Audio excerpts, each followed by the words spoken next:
Muy buenas noches, bienvenidos a El Salvador. Qué placer nuevamente volvernos a reencontrar para disfrutar noche de jueves, noche de análisis, a las 8 en punto por Canal 30, donde en 8.com, señores, esta noche, ya en minutos, vamos a conversar con Edward Dubón, el doctor Fortín Magaña y por supuesto Calixto Mejía. Con ellos estaremos abordando temas de coyuntura, de actualidad, que usted desea conocer. Aguánteme un ratito porque le presento el resumen de la entrevista del día de ayer para tener un poco de contexto con relación a diferentes hechos que se han estado abordando en nuestro país, a tópicos que ciertamente se han hecho noticia. Arrancamos, por favor.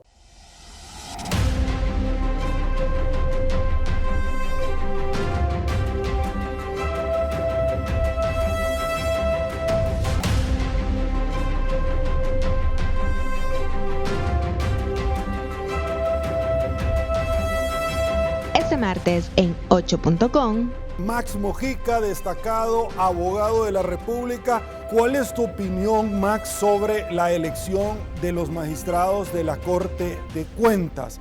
Voy a partir. La Corte, estoy ahorita hablando de la Corte Suprema de Justicia, ha señalado en reiterada jurisprudencia de que las personas que se elijan para este cargo deben ser personas idóneas, personas que tengan meritocracia. ¿Qué significa? ¿Cómo se come esta expresión meritocracia?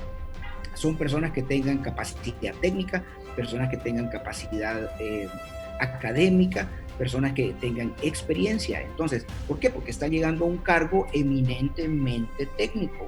Esas personas deben de saber de contabilidad, deben de saber de auditoría gubernamental, ni siquiera auditoría privada, sino auditoría gubernamental, de ser posible haber hecho carrera dentro de la misma institución. Entonces, la Corte Suprema de Justicia, cuando emitió su resolución, no dijo, mire, ¿sabe qué? Estas personas no deben de participar. Ahí es donde tenemos que empezar a interpretar bien lo de la Corte. O estas personas no reúnen los requisitos, sino que es al revés. Usted, Asamblea Legislativa, en ningún momento demostró que estos requisitos, que estas personas llenaban los requisitos, es decir, no hicieron el análisis adecuado. Ahora, ¿por qué los dejan terminar? Bueno, porque ya una resolución a esta altura del partido, pues es casi que decorativa. Estás hablando que a un mes de terminar la elección de los magistrados, dicen, mire, fueron mal electos. Periodista de corte internacional, Carmen Rodríguez, un placer saludarte. Más que las cuestiones técnicas, yo quisiera hacer presión en este punto, que es importante que sepamos cuál es la función de cada estado, de cada órgano del Estado, para evitar que digamos, o para evitar comentarios como los que algunas personas hacen de que los diputados no quieren que el presidente trabaje, los diputados no quieren que el presidente reciba dinero. Para que le sea aprobado cierta cantidad de dinero al Ejecutivo, debe pasar por un proceso y debe ser aprobado, no solo por la Asamblea Legislativa. Entonces, mi punto, más que el punto técnico, más importante es el hecho de que se sepa la función de cada órgano del Estado y de cada institución que tiene que ver o que tiene que velar por el funcionamiento de todo lo relacionado al gobierno y de todo lo relacionado a lo que sucede en las instituciones del Estado en El Salvador. El fin de semana, domingo, se convocaron a última hora y se dio la aprobación de este préstamo o ratificación. ¿Tu opinión? Nos da un sabor, una sensación de urgencia. ¿Qué es lo que pasaba? Bueno, ellos tenían un crédito, se iba a perder. ¿Qué significa eso? Si no era ratificado por el Congreso, la legislativa, la entidad que otorgaba el crédito, si no me equivoco, era el BID, iba a retirar su opción de crédito al gobierno de El Salvador y ese crédito, esa plata, pues no se iba a entregar. Ahora, esa razón por sí sola es una suficiente circunstancia, una suficiente razón para correr y aprobar un crédito. Yo pensaría que no, ¿verdad? Es decir, es cierto, pues una facilidad crediticia que nos iba a sacar, nos iba a dar oxígeno financiero, etcétera, pero si el representante del pueblo, que son los diputados, no estaban convencidos de la idoneidad de los destinos de los fondos, de la idoneidad del monto a prestar y los intereses asociados a este, y la idoneidad en el manejo de los recursos públicos, porque todos los salvadoreños vamos a pagar ese dinero. Entonces los diputados no es una necedad, sino que es un justo reclamo condicional, en el sentido de decir al órgano ejecutivo: explícame bien para qué lo querés, explícame bien para qué lo vas a usar. Todo lo mejor en análisis político y coyuntura nacional en 8.com con Sergio Méndez.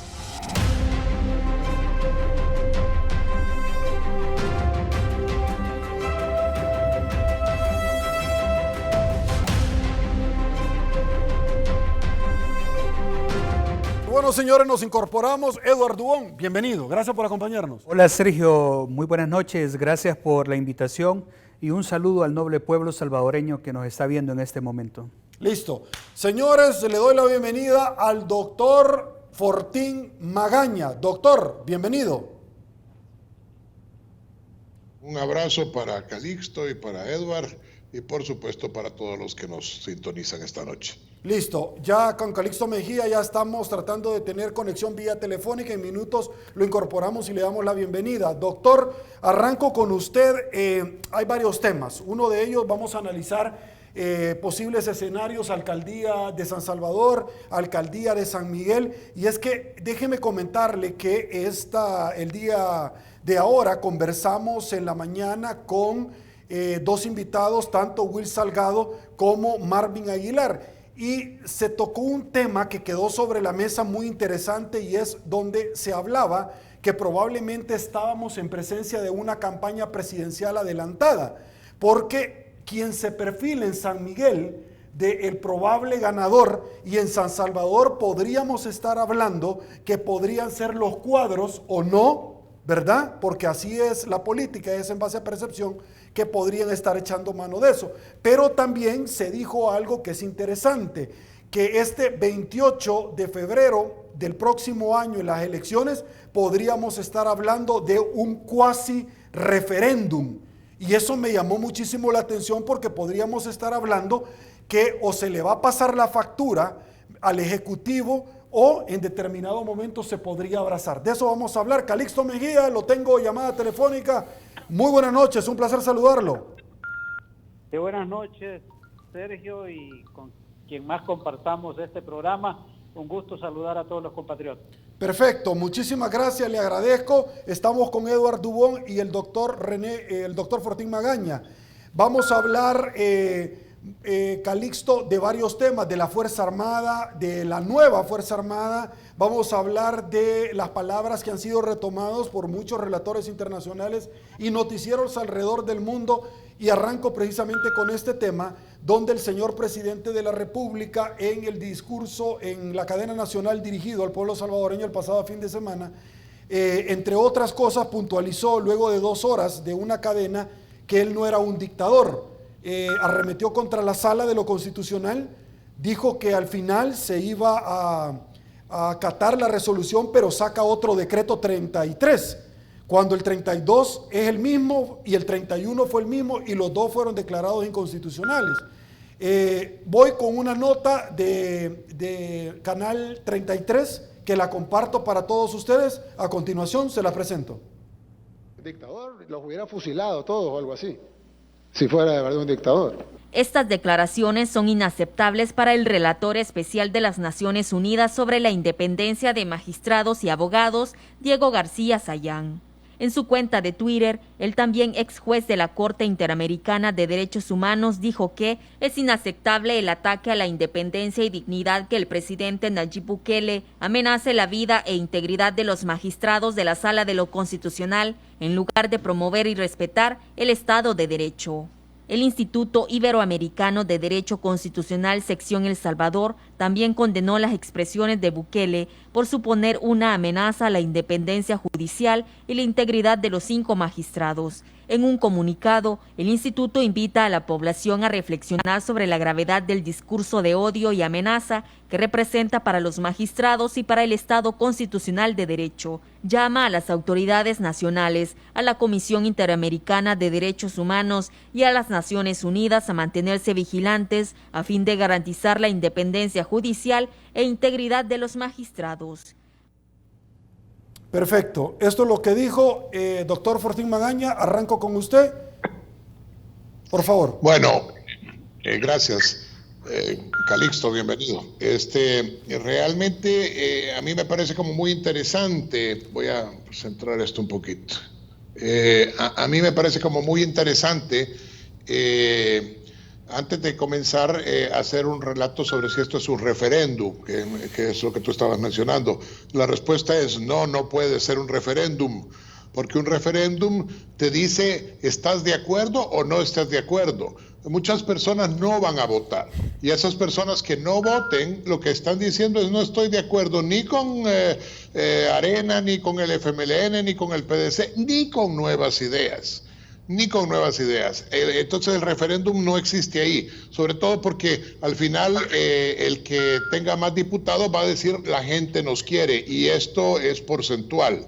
Es decir, no es cierto que esto se trate de un referéndum. El referéndum tendría que coincidir con que en la papeleta de votación haya un estamos de acuerdo con el presidente o no estamos de acuerdo con el presidente. Y eso no va a ser así. Ahora, desde la otra perspectiva, déjenme hablar como psiquiatra. Lo que el señor Bukele dijo desde la perspectiva psiquiátrica fue: cuando yo tenga todo el poder, yo voy a actuar de esta manera. O sea, no se está refiriendo a que va a matar físicamente a una persona, aunque no se va a oponer que algún asesino vaya a disparar sobre alguien, porque ya lo hemos visto, él ha agarrado a la Fuerza Armada, a la nueva Fuerza Armada, que realmente no es la verdadera Fuerza Armada, porque la Fuerza Armada, primero es una, y ha sido una toda la vida. Aquí está hablando de unos cuantos malos hijos de la Fuerza Armada a los que está comprando, como aparentemente al ministro de la Defensa, no a la institución, que esa no la puede cambiar y que ahí está permanente. Pero desde la perspectiva de lo que Bukele está diciendo, ahora es cuando yo tenga todo el poder. Cuando yo tenga la asamblea, si es que él cree que la va a tener, cuando yo tenga los votos de la asamblea para cambiar a quien yo quiera cambiar, yo voy a fusilar a los puestos. Es decir, no va a haber en la sala de lo constitucional nadie que se me oponga, no va a haber en la asamblea nadie que se me oponga, porque ese es el pensamiento de Bukele. Lo que subyacentemente está queriendo decir el señor el bachiller Bukele, es realmente que él sí tiene un alma de dictador y que solo está esperando tener toda la fuerza de las instituciones para hacer lo que se le dé la gana. Por supuesto que García Sayán reacciona con preocupación. Por supuesto que el Instituto Iberoamericano de Derechos Humanos o el de Constitucional, etcétera, también reacciona con preocupación e indignación, porque verdaderamente cualquiera pues que se dé cuenta de lo que está queriendo decir en el contexto en que lo está queriendo decir es: a mí la ley me vale un pepino y yo voy a hacer lo que yo quiera hacer. Y yo estoy haciendo lo que yo quiero hacer, como lo demuestra el hecho del decreto ejecutivo 30, 31, 29, primero 30, 31, 32, 33, en donde la Corte Suprema de Justicia le ordena que deje de dar decretos, y el tipo sigue haciendo las cosas tal cual las está planteando, como a él quiera. Este hombre ha demostrado, y desde mi perspectiva sí es un dictador, desde mi perspectiva, porque él quiere dictar las leyes, él quiere interpretar las leyes sobre la Constitución, y él quiere ejecutar las leyes que él mismo ha dictado. Entonces esas son las características de un dictador. Lo que no ha llegado a ser todavía es un genocida, y eso es lo que quiere terminar siendo, al juzgar por sus palabras, y que todavía no se atreve. Peligro grave para nuestra tierra, peligro gravísimo.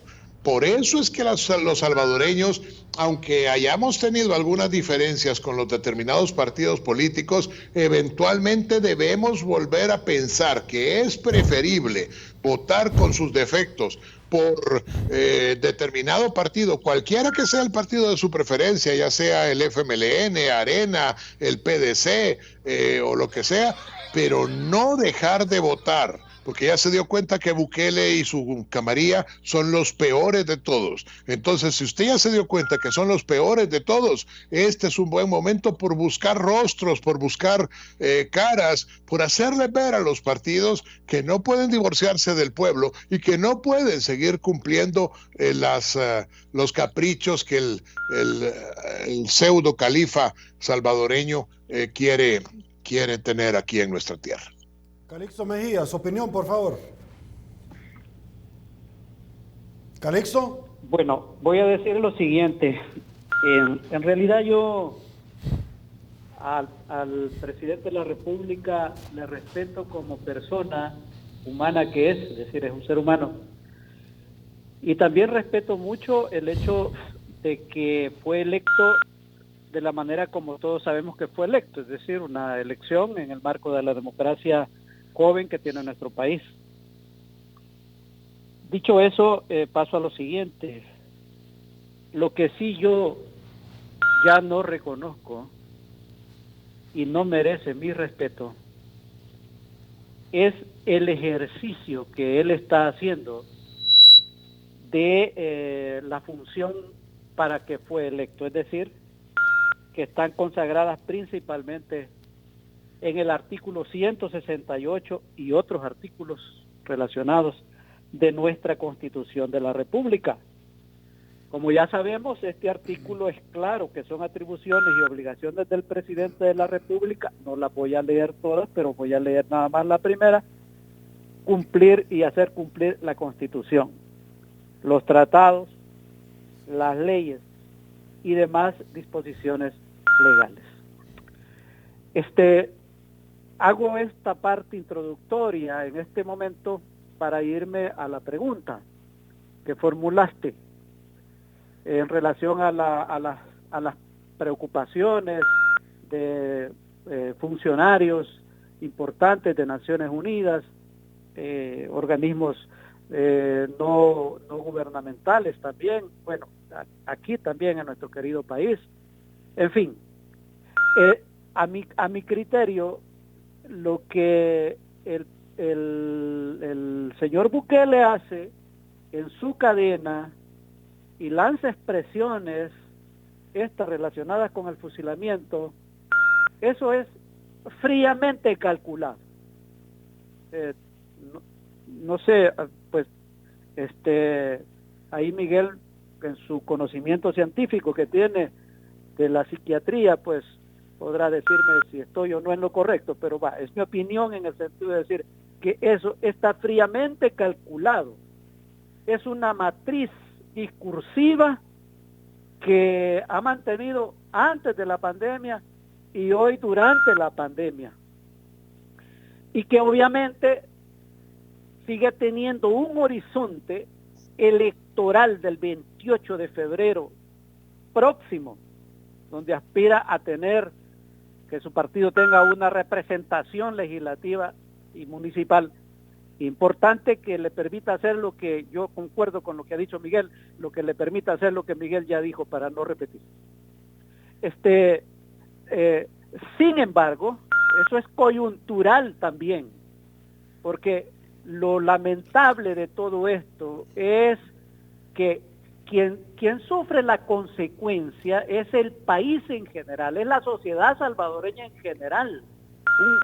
Un El Salvador que después, a partir de que finalizó el conflicto, y ya sabemos toda la mediación que hubo de las Naciones Unidas, etcétera, ¿no?, la firma de los acuerdos de paz, un país referente en el mundo en materia de finalización de conflictos. Los objetivos que tenían los acuerdos de paz básicamente se fueron cumpliendo, algunos a medias, pero básicamente se fueron cumpliendo, y entonces ahora somos referencia internacional de disparates que se salen fuera de lo que básicamente se puede considerar digamos, un quehacer del ejercicio público, democrático, apegado a un Estado de Derecho, respetando las leyes, las instituciones, etcétera, etcétera, etcétera. Entonces, en eso sí nos vamos todos. Y las consecuencias es para todos. Es decir, las consecuencias de los actos y de lo que ha estado diciendo, en cosas como las que estamos comentando, al final los afectados vamos a hacer todo, y ahí eso ya no se va, obviamente también. Esa es mi reacción en relación a esta primera pregunta que tú formulas, Sergio. Listo. Eduardo Dubón, su opinión. Gracias, Sergio. Un saludo al doctor Fortín Magaña y a Calixto Mejía, que nos acompañan pues vía Skype, creo. Sergio, en primer lugar, referirme a la popularidad del presidente de la República con relación al referendo. Vamos a hacer un análisis de ambas cosas. Decirte que las elecciones del 2021, de febrero de 2021, no son una piñata. No se trata de reventar una piñata y de ver quién agarra más dulces, con el debido respeto al analista que expuso ese punto del tema del referéndum. No vivimos en una sociedad, en un país conducido por un dictador hasta el momento, y hay que evitar a toda costa que eso ocurra. La defensa de la democracia debe de ser algo o una responsabilidad para cada ciudadano de este país. Decirte que por el presidente Nayib Bukele prácticamente votaron 1.400.000 personas en la campaña pasada, y a esto hay que analizar de que el presidente Bukele usa una estrategia en donde viene y dice, bueno, hagamos un call center o un troll center, vamos a ocupar personas para que hay que crear perfiles falsos en donde estas personas más conocidas como troles van a estar alabando al presidente constantemente y van a estar aplaudiéndole al presidente, van a estar, excelente presidente, el mejor presidente de la historia, excelente, eres el presidente más cool del mundo. Entonces, es una estrategia publicitaria que logra dos objetivos. El primer objetivo que logra es cambiar la percepción de las personas y hacer que las personas piensen lo que en este caso el Ejecutivo quiere que la población piense.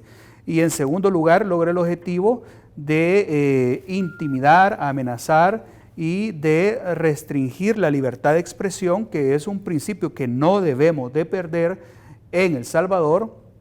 Porque cuando alguien hace un comentario diferente, cuando alguien hace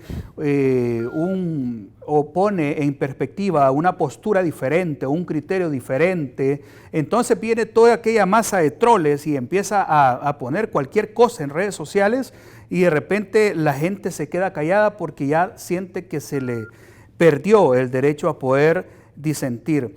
En ese contexto te quiero decir también de que muchos líderes sociales y políticos que en aquel momento en la campaña presidencial no estuvimos de acuerdo con el candidato, por ejemplo, Carlos Callejas, o con la coalición que se formó en ese momento contra la que compitió el presidente Bukele, decidimos no apoyar esa coalición y de alguna manera dimos nuestro respaldo para que el presidente de la República llegara. Eso no lo va a tener el presidente de la República en esta nueva elección.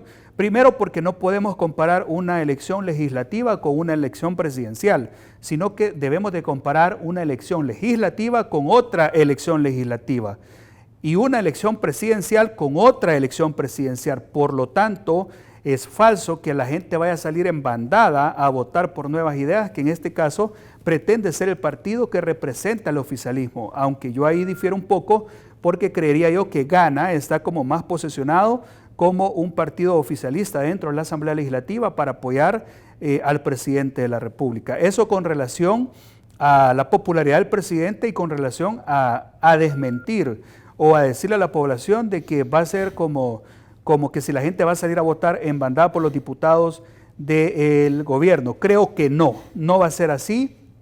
Al contrario, los líderes de la oposición, el voto duro de la oposición, de cualquier partido político, como decía el doctor Fortín Magaña, del PCN, del PDC, de Gana, perdón, del FMLN o de Arena, va a salir a votar ese voto duro porque saben que lo que está en juego es la democracia en este país, y no podemos perder la democracia en este país, porque el día que nosotros perdamos la democracia vamos a perder nuestros derechos fundamentales. Ahora, tú hablabas de la nueva Fuerza Armada. ¿Cuál nueva Fuerza Armada? Es la misma Fuerza Armada, es la misma Fuerza Armada. Y en pandemia, en cuarentena, quedó demostrado con el caso de San Julián, por ejemplo, que la persona que balearon, el muchacho de la moto y la señorita que fue asesinada el propio 10 de mayo, el Día de la Madre, quedó demostrado que se violan los derechos fundamentales de la persona. Por lo tanto, es la misma Fuerza Armada con algunos malos elementos de la Fuerza Armada y eso debemos de corregirlo, Sergio.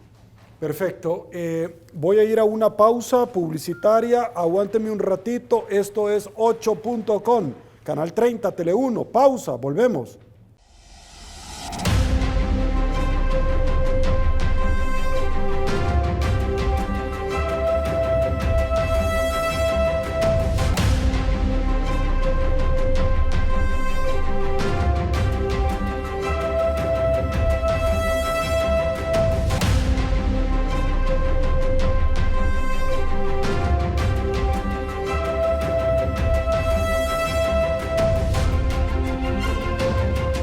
Estamos de regreso, mil gracias El Salvador por su preferencia. Tengo muy buenos comentarios para todos ustedes y es que solo el nuevo jabón Six Ultra, fruto del trópico, tiene cápsulas de perfume que dan un aroma a toda tu ropa hasta por 30 días. Solo Six pudo hacerlo. Retornamos.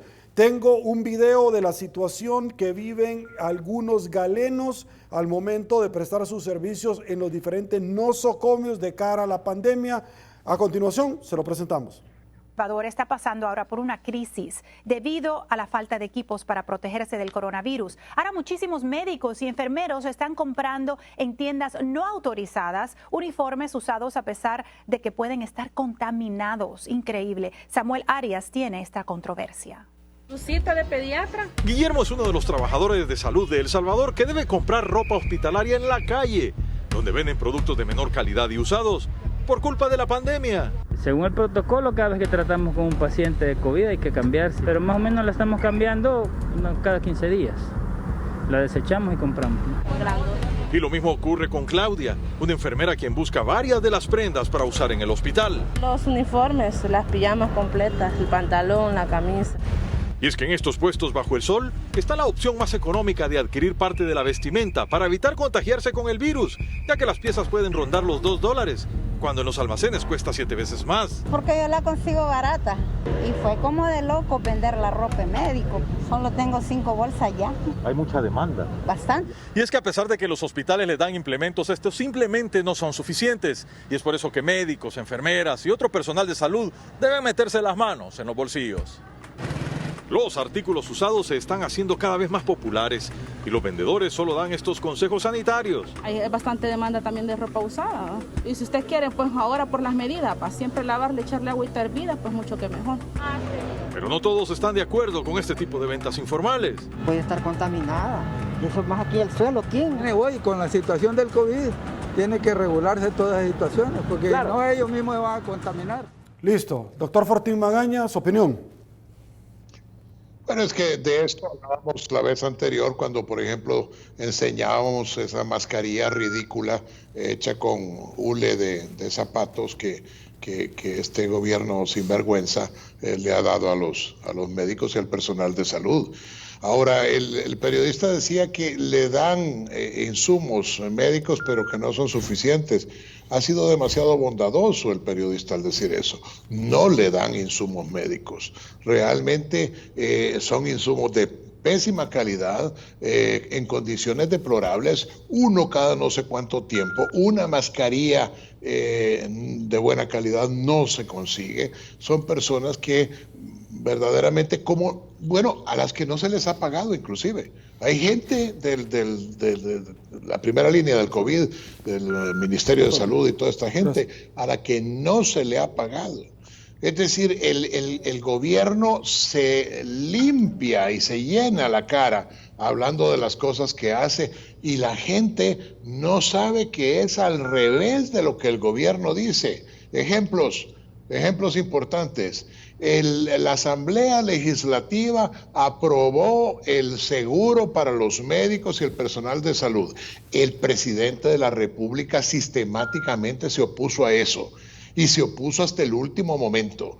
Y como no es retroactiva la ley, no se le puede dar a todas las personas a quienes no se les dio, y muchos de ellos murieron en el camino. El país con más muertos médicos y de personal de salud probablemente del mundo es El Salvador. Es El Salvador.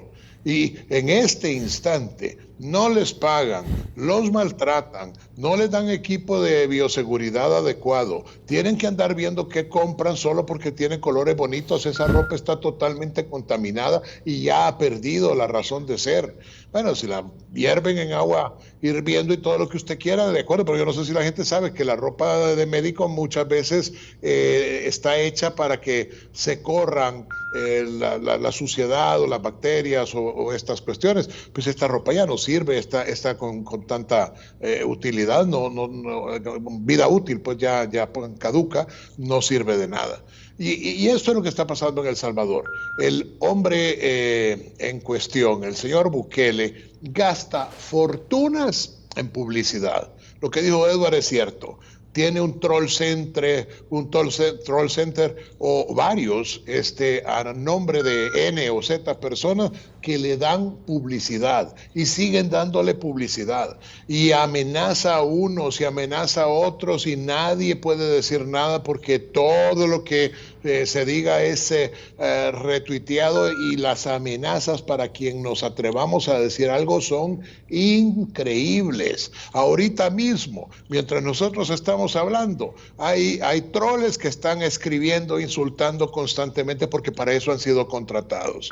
Entonces, esto es El Salvador hoy por hoy. Este es un país en donde el presidente y su camarilla hacen lo que le da la gana y se desprecian notablemente al gremio médico. Por el contrario, hablan de quienes por las armas les pueden mantener, que no es la Fuerza Armada, yo sí quiero que hablemos de eso con más calma, sino que es unos cuantos oficiales, empezando por el ministro de la Defensa, que no quieren que sea interpelado precisamente porque les está tapando las chanchadas que puedan estar haciendo.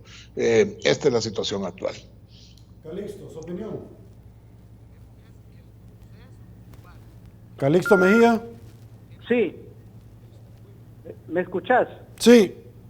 Bueno, un hecho vale más que 1000 palabras y creo que el reportaje o la nota periodística que presentaste en el programa viene a desnudar, o mejor dicho, porque esta es una nota reciente, creo, igual han habido muchas notas anteriores sobre el tema de la pandemia e información responsable que ha estado circulando sobre cómo han estado dotando deficientemente al personal que está en la primera línea, el personal de salud que está en la primera línea en el combate de la pandemia. Pero a propósito de esta nota periodística, pues eso simplemente desnuda la falsedad del manejo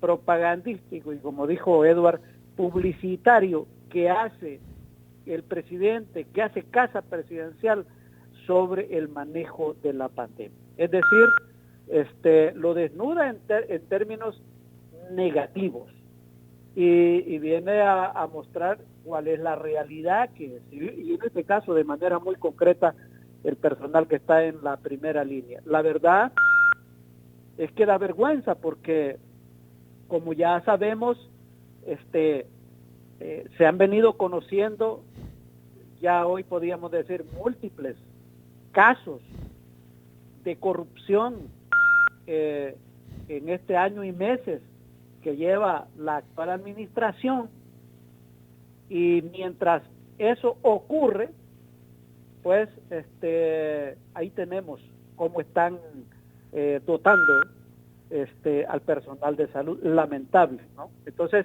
por lo tanto, creo que ojalá esto tenga un impacto en aquellas personas que todavía creen que, digamos, el presidente está llevando de la mejor manera las cosas. Esa es mi opinión. Listo. Dubón. Gracias, Sergio. Bueno, y continuamos con la misma panorámica. Así como comenzó de mal, pues así hemos seguido. Tuvimos que haber, o más bien dicho, el gobierno o el presidente de la República tuvo que haber seleccionado, a mi juicio, o creado una comisión de especialistas, de eruditos, de personas inteligentes para poder combatir la pandemia. Me llama poderosamente la atención que los primeros contagios se dieron en los mal llamados centros de contención. ¿Y qué es una contención? Es evitar, es contener. Pero se convirtieron estos centros en centros de contagio. Y hay que decirlo, no solo porque a mí se me ocurre, o porque yo lo creo así, o porque yo lo pienso así, o el doctor Magaña lo piensa así, o Calixto lo piensa así. No, así fue. Empezaron, por ejemplo, personas a demandar por qué tenían que pasar más de 30 días, por ejemplo, en una cuarentena o en un centro de contención. Empezaron a haber denuncias, por ejemplo, de la alimentación. Empezaron a haber denuncias, por ejemplo, que no se les trataba bien, no estaban las condiciones adecuadas para poder permanecer en ese centro de contención. Nosotros mismos tuvimos a una compañera de política que venía de Europa, si no mal recuerdo, y tuvo que estar en un centro de contención. Fue víctima hasta de acoso en ese momento, y se hizo la denuncia, y pareciera ser que en esos lugares había un completo desorden, había una desorganización a tal punto de que era como estar preso o estar en una celda.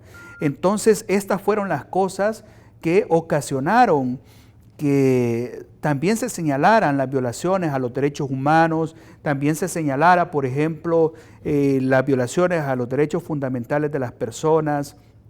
Y creería yo de que la Asamblea Legislativa al inicio dio la herramienta, por ejemplo, de la ley de emergencias, dio la herramienta también del estado de excepción, pero cuando se dieron cuenta que todos estos abusos ocurrían, decidieron mejor poner un alto y decidieron mejor ya no seguir apoyando.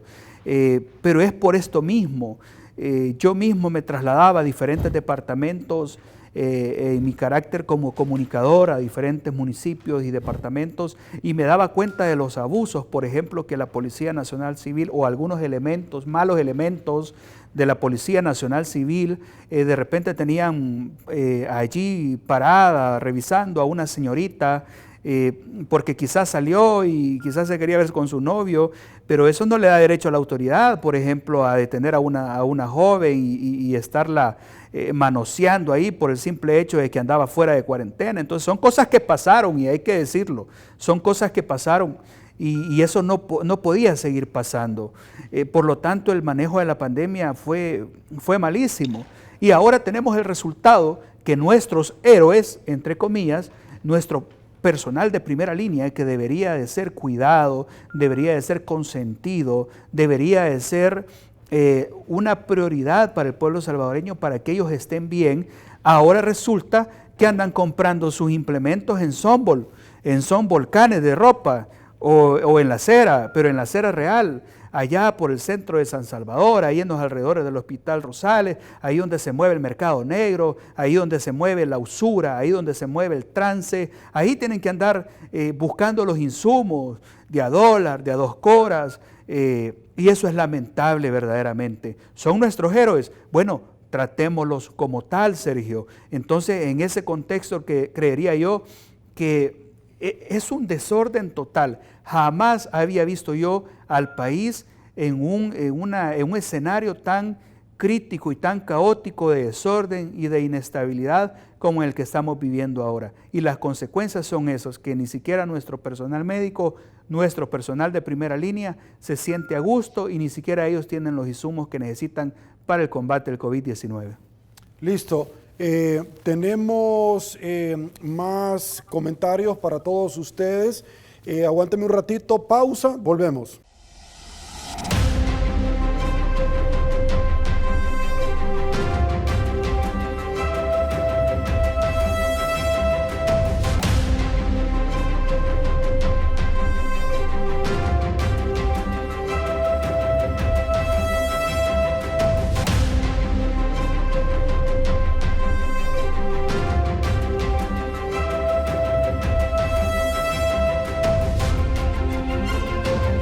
Estamos de regreso, mil gracias El Salvador. Como lo habíamos adelantado, tenemos muy buenos comentarios para todos ustedes y es que les recomendamos, incluye un vaso de FortiShake en todas tus comidas que aporta vitamina y minerales a toda tu alimentación. Encuéntralo en supermercados y tiendas de mayoreo. Recuerda, FortiShake es calidad Meller.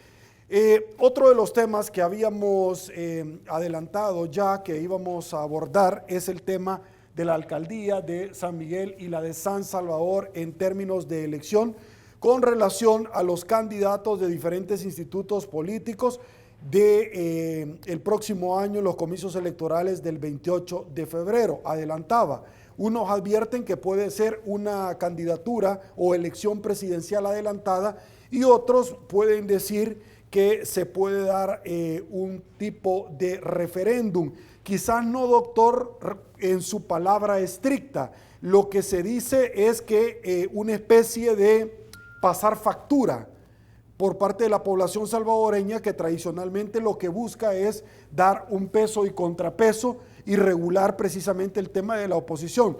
Doctor Fortín, su análisis.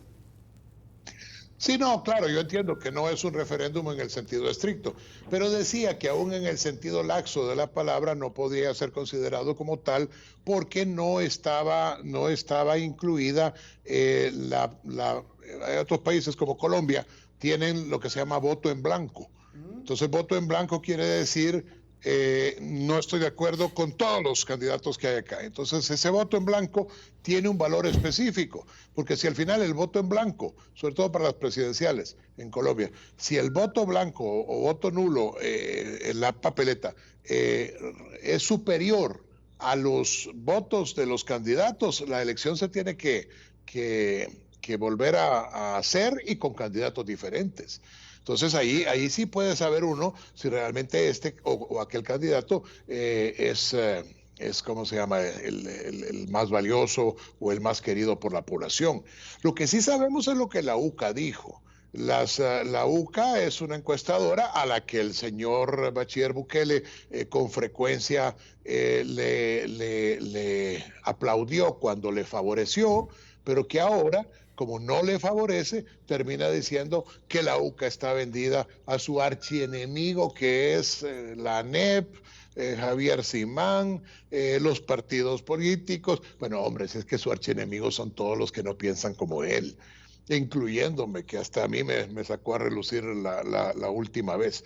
Es decir, este fulano verdaderamente lo que no quiere más bien es control.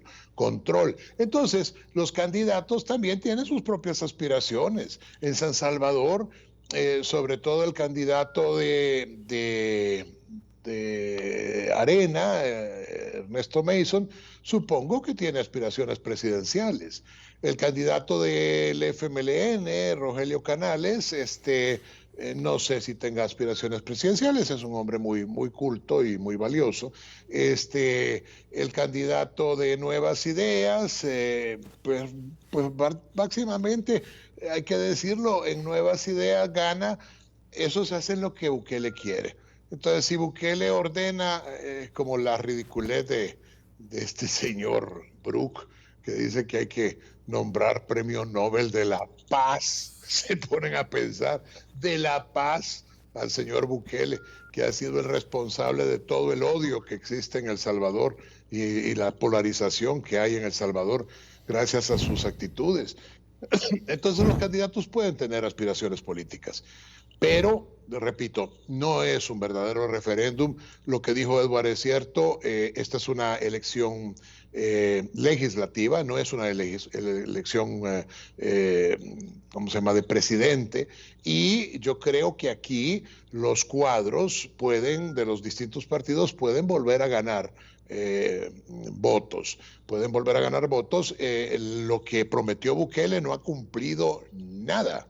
No hay es que la pandemia, no hombre, si la pandemia desde hace medio año, el otro medio año no hizo nada, eso de 20 horas por día, que iba a empezar con el aeropuerto de no sé dónde, que iba a ser el tren súper rápido, que iba a dar no sé cuánto dinero a cada quien. No hombre, si es que no ha pasado nada, porque simplemente lo que ha sido evidente es la corrupción espantosa, en donde este se lo da al primo, el primo se lo devuelve a él, compran mascarillas a no sé qué cantidad que no valen, el agua de Anda salía como que era color de chocolate, la ministra de Salud la quitaron cuando dijo algo inteligente, el ministro actual es un tipo que aparentemente no supiera nada de medicina y mucho menos de salud pública. El ministro, es una corrupción tan inmensa que todos en este gobierno hacen y los que valían la pena los han quitado, como el ministro de Hacienda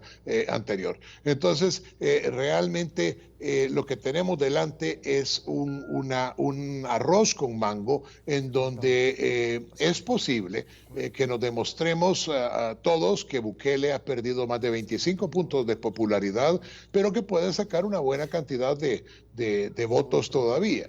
Sin embargo, dependerá de los otros partidos políticos que ganen su propia identidad, no sigan al estilo de lo que hace aparentemente la dirigencia de Arena,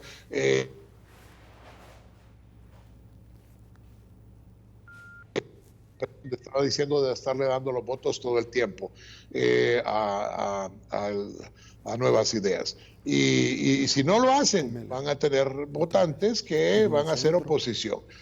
Lo mismo el FMLN, lo mismo el PDC, lo mismo el PCN, esperemos la gente buena del PCN, y así los otros partidos como Vamos y los otros que van ahí. Vamos a ver qué pasa, es interesante. Listo. Calixto, aguánteme un ratito que tengo más comentarios para la población salvadoreña, más recomendaciones. Señores, Chocomeller es ideal para combinarlo con cualquier fruta congelada, ya sea banano, fresa, uva, kiwi, etcétera. La fruta de su predilección, encuéntralos en supermercados y tiendas de mayoreo, porque Chocomeller es calidad Meller. Calixto Mejía, voy con usted, por favor, la misma pregunta. Bueno, yo soy de los que sostengo que en nuestro país, lamentablemente, por cómo el jefe de Estado ha manejado las cosas en este año y meses que ha transcurrido, caímos en un hoyo negro y todavía vamos en picada. Y entonces, por lo tanto, a mi criterio, de cara a las próximas elecciones, no esté en juego el proyecto que el señor Bukele le vendió a los salvadoreños para ser presidente. Como ya citaba algunas de las importantes, Miguel, algunas de las importantes promesas que hizo. Eso ya no está en juego. En manos del señor Nayib Bukele, el país se cayó. Y vamos en picada. Y no está claro el fondo todavía, lamentablemente. Y lo digo yo, que me considero una persona optimista, pero el optimismo no quita siempre hacer todo lo posible por tener los pies en la tierra. Por lo tanto, todas esas promesas que hizo durante la campaña se acabaron. No habrá nada, lamentablemente, porque además no solo son esas obras que se prometieron, sino también aspectos tan importantes como el de la economía relacionados con el empleo, que tanto, aún como estaban las estadísticas antes de la pandemia, estaba claro que necesitábamos hacer grandes esfuerzos para que el país generara condiciones para darle empleo principalmente a los 50 y tantos mil jóvenes que cada año ingresan al mercado laboral, y hoy se han perdido decenas de miles de empleos, y entonces la incertidumbre es todavía mayor. Dicho esto, bueno, entonces, por lo tanto, de cara a las próximas elecciones, no esté en juego esas promesas y que por eso el presidente necesita que su partido tenga una importante representación legislativa para que pueda hacer realidad esas promesas según su discurso, ¿verdad? Porque ahora no lo puede hacer porque los partidos que están allá mayoritariamente no lo dejan hacer, que es la matriz discursiva.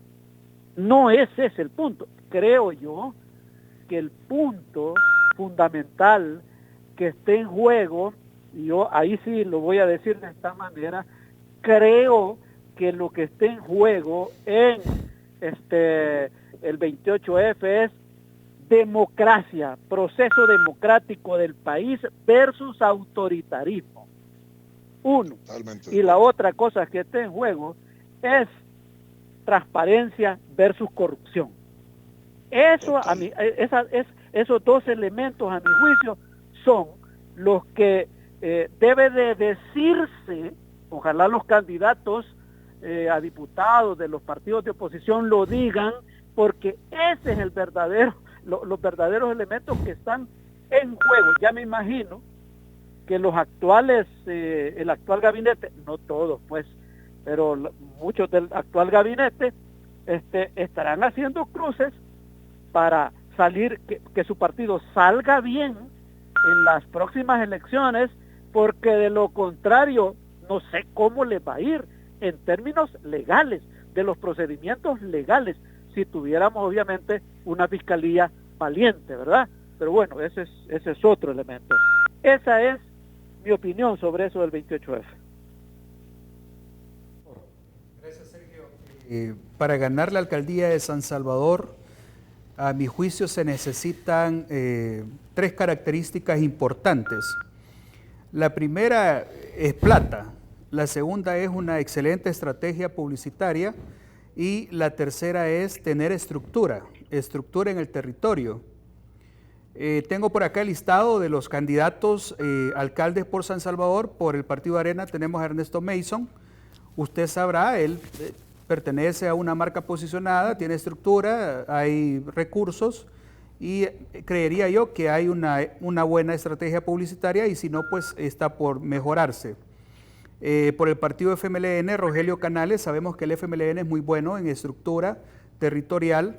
Creería yo que la estrategia de comunicaciones, la estrategia de publicidad debería de mejorar mucho si quieren tener alguna posibilidad. En el caso de Gana, el señor Carlos Rodríguez, Gana tiene estructura, no tan fuerte como los partidos ARN y FMLN, tendría que mejorar su estrategia de publicidad para tener opciones. En el caso del PCN, lleva al ingeniero Linda Villalta, la única mujer que va compitiendo en la terna por la alcaldía de San Salvador. Eso le da cierta ventaja por el hecho de que una mujer tiene más sensibilidad a la hora de tomar decisiones y es más humanista con los capitalinos o con las personas que se le acercan. Tiene territorio, no sé cómo andará su estrategia publicitaria, debería de salir más, debería de darse a conocer más y eso es algo muy importante. Por el PSC, el ingeniero Max Meléndez, director departamental del Partido Demócrata Cristiano, territorio no en magnitud como los otros partidos, pero también habría que mejorar la estrategia publicitaria. CD, Democracia Salvadoreña, Vamos, creo que no presentan candidatos. Nuevas Ideas, Mario Durán, el actual ministro de Gobernación, ex concejal de la alcaldía de San Salvador y uno de los brazos fuertes del presidente Nayib Bukele. Y por último, Nuestro Tiempo, Héctor Silva, que está compitiendo. Bueno, diría yo que en la alcaldía de San Salvador pues hay 2 candidatos bastante fuertes, bastante duros a vencer, que es el caso de Ernesto Mason, el actual alcalde. Por ser alcalde tiene cierta ventaja y tienes adelantado muchas cosas. Y en el caso de Mario Durán, que es el actual ministro de Gobernación, y por ahí se podría colar Linda Villalta, si acaso estos 2 se descuidan o no pueden seguir adelante con su proyecto político. Listo, llegamos al final de esta entrevista. Eduardo Dubón, gracias por habernos acompañado una noche más en Jueves de Análisis. Gracias. Gracias, Sergio. Un saludo al doctor Fortín Magaña y a Calixto Mejía. Espero que todos les salga bien y muchas gracias al pueblo salvadoreño por estar en sintonía de nosotros. Listo. Doctor Miguel Fortín Magaña, muchísimas gracias por su tiempo a la población salvadoreña. No, al contrario, qué gusto haber estado acá. Saludos a Edward y a Calixto y a tu esposa, Sergio, porque te aguanta todos los días. Pues la mujer va para la santidad, así que pues saludos a ella. Calixto Mejía, muchísimas gracias por habernos acompañado, le agradezco tremendamente. No, gracias a ti. Saludos entonces a Miguel y a Edward y un saludo a todos los compatriotas. Buenas noches. Le agradezco y me quiero despedir de doña Patti Fortín Magaña, una mujer que pues sin aceptar a Cristo ya tiene ganado el espacio en el cielo, ¿verdad? Esa cruz que ha venido jalando no es fácil, ¿verdad? Pero el Espíritu Santo de verdad que se manifiesta desde que lo conoció, vio la vida con dolor. Doctor Fortín, salúdeme a doña Patti, de verdad, en serio, ¿verdad? Este tema del coronavirus es un paseo de día de campo a la par de lo que ella ha pasado con usted, ¿verdad? Doctor, un abrazo fuerte, bendiciones, se le quiere. Igual, ¿verdad? Usted igual, sabe igual. que le quiere de todo cariño, que lo molesto, y también a su esposa. Muchísimas gracias, le agradezco. Un abrazo para todos. Un abrazote a todos. Señores, soy Sergio Méndez, así están las cosas hoy por hoy en nuestro país. Si le gustó la entrevista, coméntele el resto de su vida. Me quedo con Fundación Ayúdame a Vivir. Será hasta una nueva oportunidad y una vez más que el Señor nos bendiga a todos.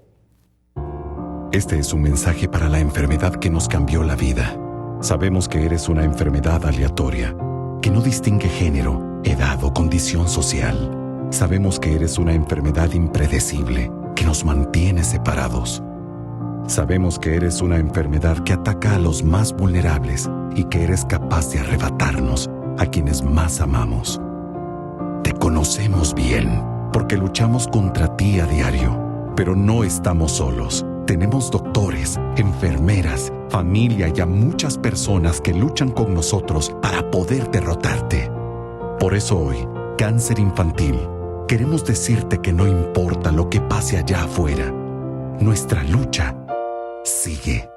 Querido donante, ante esta crisis te necesitamos más que nunca. Por favor, dona hoy la cantidad que puedas. Visita www.ayudameavivir.org.